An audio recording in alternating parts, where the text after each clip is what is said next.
In this video, I'm going to be answering the question on how long does Jumia take to deliver.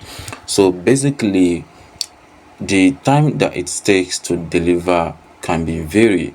I can tell you, but most times you will see how long the order will take to deliver on that particular product you are actually buying. So let's say I just want to buy this particular product right here, which is Redmi A3 right there. So I'm going to click on checkout.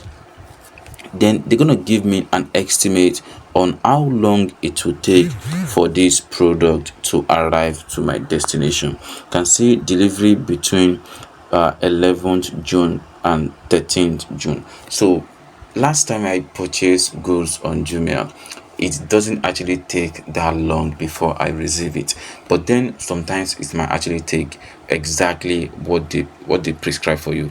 But I can tell you on this particular product, because this product is available in Nigeria, they're just gonna give you some estimate so that, and it's most time it won't exceed this time.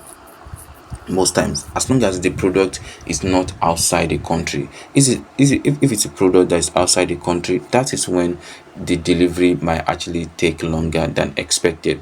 But if the product is available in Nigeria or in your country, or where you actually are purchasing from, and you're not seeing anything like order abroad or something, or international product, all these ones are available in my country, so there is no any issue. So I can actually get the order delivered within the time frame that was stated on that order page. So that is how it that's how you can that's when you can actually expect a delivery from that particular product you actually buying. So you don't have to be worried, as long as the order is not abroad, that definitely the delivery time they presume for you is gonna work.